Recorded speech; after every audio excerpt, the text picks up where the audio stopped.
A Igreja Boas Novas em Guarabira convida você a se tornar um patrocinador desse canal e da obra missionária em Guarabira, com a sua melhor oferta, para que possamos fazer mais e melhor. Por ser um ministério independente, sua participação é muito importante para a expansão do Evangelho do nosso Senhor Jesus Cristo. Se inscreva nesse canal, compartilhe os nossos vídeos, dê o seu like, ative o sininho para receber mais notificações, diga de onde está nos acompanhando. Plante a sua semente de fé através do número da conta ou da chave Pix. Geralmente as pessoas que fazem isso, aparece o nome da pessoa. Nós pegamos o nome dessa pessoa e colocamos no caderno de oração. Vamos para a mensagem de hoje. David Poichot, um novo pensamento e uma nova linguagem. Deus dotou o ser humano com potencial quase ilimitado. Lamentavelmente, o homem não tem usado esse enorme dom que Deus lhes deu, mas isso também significa que um novo mundo de possibilidades se apresenta diante de nós. Se formos capazes, com a ajuda do Espírito Santo, de aproveitar todo o potencial que temos sem nenhum tipo de limitação. Em 1876 a 1931, Ecônomo, cientista romeno, defendeu a tese de que a espessura do cérebro do homem, que tem riscos em sua superfície, como nós, é de apenas 3 milímetros, mais equivalente a uma folha de jornal, caso fosse decomposto.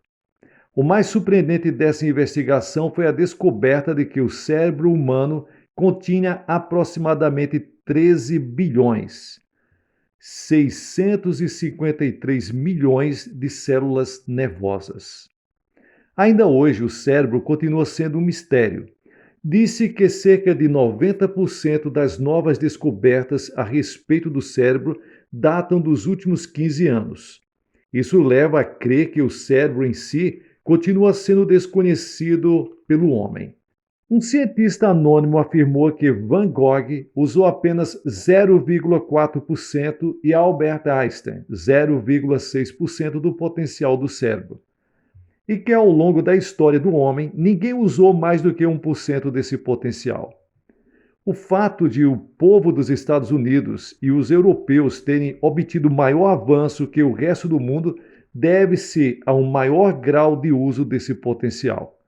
É notório que a maioria deles tenha sua origem e viva em culturas cristãs.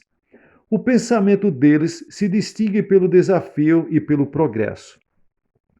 Foram eles que se atreveram a explorar o planeta, foram pioneiros nas viagens espaciais, inventaram o automóvel, o avião, as comunicações, a grande variedade de coisas que hoje nos rodeiam são produto de seus esforços. Na Coreia do Sul, por exemplo, as escolas, os hospitais, os asilos de órfãos e idosos são resultado do esforço dos primeiros cristãos que se atreveram a sonhar com algo criativo. Isso indica que o potencial de expansão da melhoria da qualidade de vida é, sem sombra de dúvida, a fé cristã. Se desejarmos levar uma vida saudável e bem-sucedida, seja na área espiritual, seja na área física, devemos conservar uma atitude muito positiva. Lamentavelmente, muitos cristãos confundem fé com desejo do coração. Gostaria de ser rico, gostaria de ser bem-sucedido, gostaria de apoiar um ministério. Certamente, essas expressões contêm um desejo do coração humano e não se relacionam com a fé. A Bíblia diz em Filipenses capítulo 4, versículos 13: tudo posso naquele que me fortalece. Posso fazê-lo. Isso é uma confissão de fé. Se você conservar o pensamento afirmativo, sim, posso, surgirá uma ideia criativa de forma imediata. Todavia, se você cultivar o pensamento contrário do tipo de não posso, a situação vai se agravar. O homem vive e move-se em 3 dimensões: a dimensão física ou visual, a mental e a espiritual. Está escrito em Hebreus capítulo 11, versículos 3. Pela fé, entendemos que o universo foi formado pela palavra de Deus, de modo que aquilo que se vê não foi feito do que é visível. Quando o espírito do homem, que se encontra na dimensão espiritual, confessa sim, posso, o Espírito Santo é quem o ajuda, por meio de novas ideias e inspirações. No entanto, se nosso espírito declara de forma contrária, as portas da dimensão espiritual se fecham, deixando-nos sem acesso aos recursos divinos. Primeiro, pense no êxito. Pessoalmente, nunca deixei de orar e sonhar com a evangelização do meu país e do mundo. Sempre pensei que podia conseguir esse objetivo. Por isso, estamos difundindo em nossa igreja, nesse momento, o Evangelho de Jesus Cristo por meio de uma página na internet, lançada há não muito pouco tempo. Por isso, estamos difundindo em nossa igreja, nesse momento, o Evangelho de Jesus Cristo por meio de uma página na internet, lançada há pouco tempo. Temos também um projeto com uma meta de 10 anos, que consiste em plantar, no mínimo, 500 igrejas autônomas na Coreia do Sul. Muitos me disseram que isso era impossível. Entretanto, o Espírito Santo me deu plena convicção de que é possível sim. Por maior que seja a turbulência, nunca deixe de confessar que terá êxito. Pense nisso. Estou certo de que você o alcançará.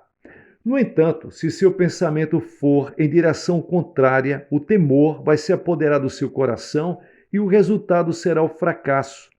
Não conheço ninguém que pense continuamente em fracasso e que tenha alcançado sucesso. Sem dúvida, testemunhei muitos casos de homens e mulheres que pensaram somente em obter êxito, mas fracassaram. Eu mesmo tenho visto muitos cristãos que se desiludiram por não terem conseguido o que esperavam. Uma pessoa da minha igreja disse: ouvi o pastor dizer que quem pensa afirmativamente obtém êxito. Entretanto, sempre fracassei. Por que isso aconteceu? Certa ocasião, um diácono foi levado aos tribunais por causa da posse de um determinado estabelecimento. Essa pessoa, sendo cristã, orou todos os dias e pensava somente na vitória.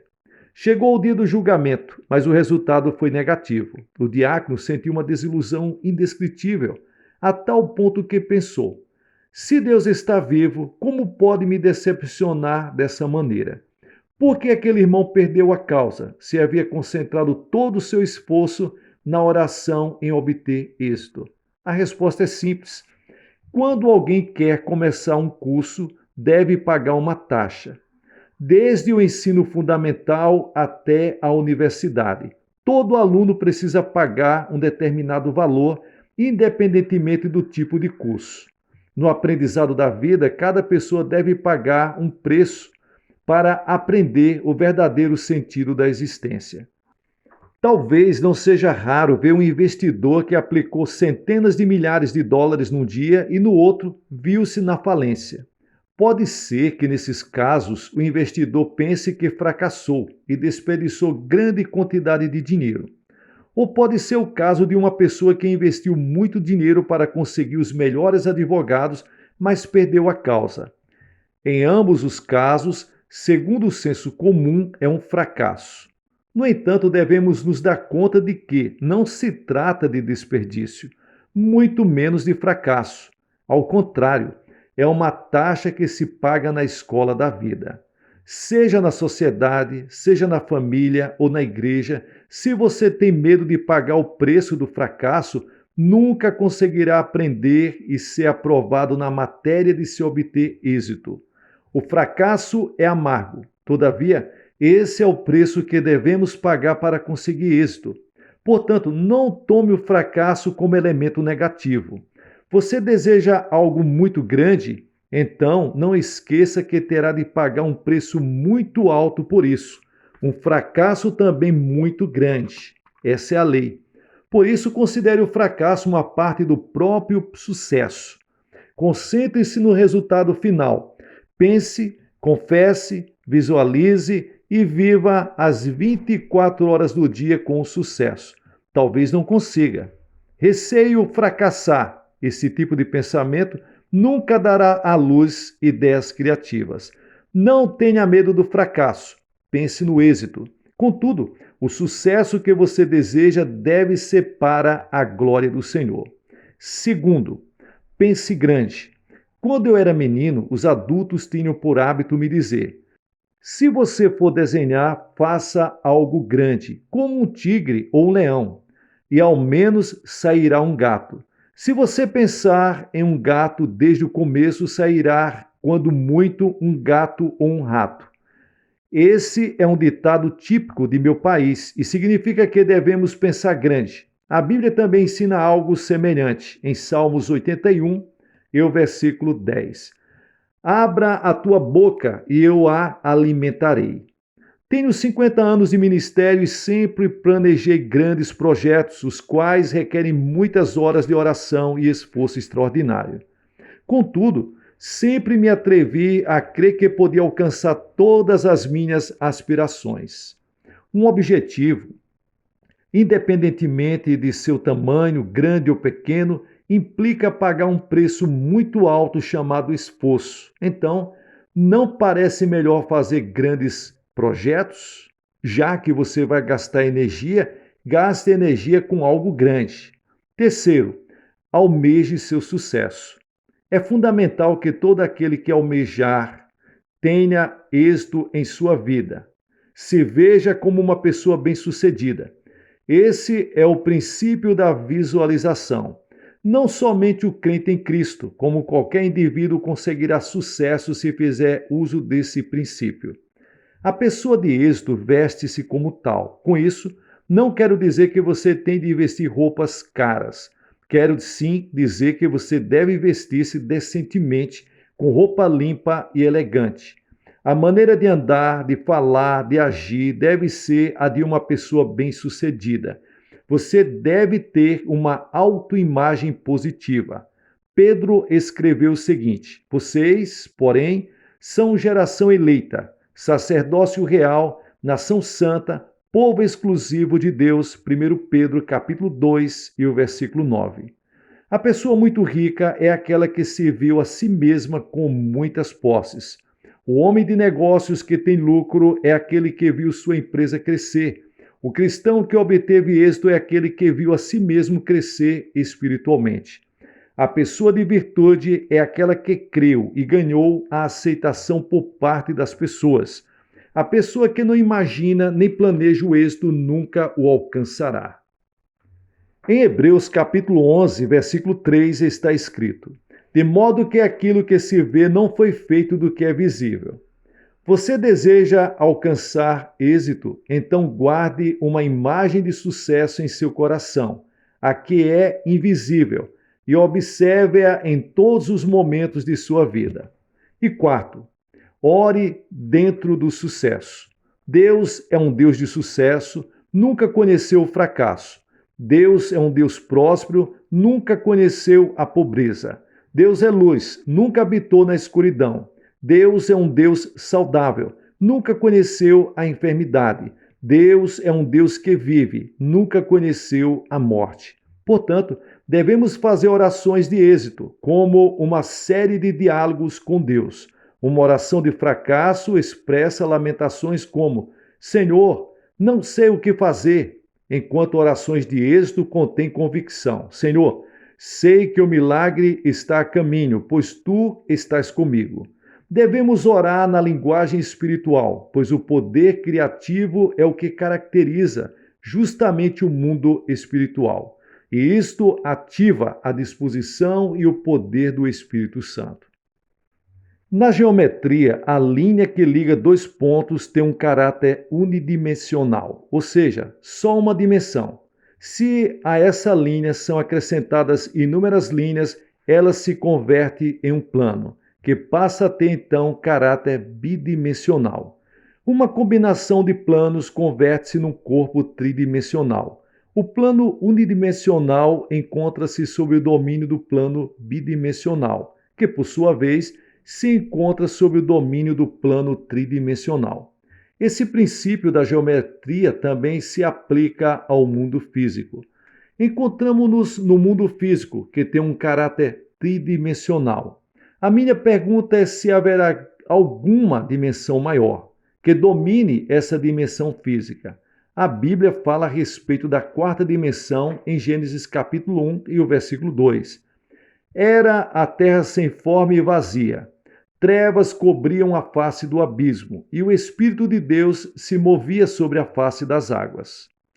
O idioma hebraico nos proporciona uma imagem mais concreta, pois esclarece que o Espírito Santo incubava todo o planeta. Notamos nesse versículo que o Espírito Santo movia-se, chocando o planeta como faz uma ave. Pode-se dizer que a Terra, que era sem forma e vazia, pertencia ao plano tridimensional e o Espírito Santo, que pertence ao mundo espiritual da quarta dimensão, incubava este mundo. Foi ali que Deus, por meio de sua palavra, proclamou a criação do universo que se manifestou no plano físico. Por esse motivo, você deve orar no plano da quarta dimensão. Deus, eu te peço que tua compaixão esteja sobre esta pessoa enferma. Espírito Santo, eu te peço que te movas sobre ela com teu poder curador. Esse tipo de oração faz com que o Espírito Santo desça até que a pessoa seja curada. A oração é um pedido pelo êxito criativo, por meio da quarta dimensão, que se encontra sob a soberania do Espírito Santo. Devemos primeiramente incubar a realidade até que ela resplandeça. A oração é um processo de incubação. Você deve alcançar o êxito e continuar caminhando em suas trilhas com o Senhor. O êxito é o segredo da felicidade. Ainda que leve muitos dias intensos de trabalho, até mesmo sem dormir, o homem de êxito jamais se sente cansado. O êxito produz autoconfiança, estima das pessoas, melhor qualidade de vida e maior grau de esperança. Você deseja de fato obter êxito no que faz? Uma vida de êxito só é alcançada por meio de um pensamento afirmativo. Pense grande.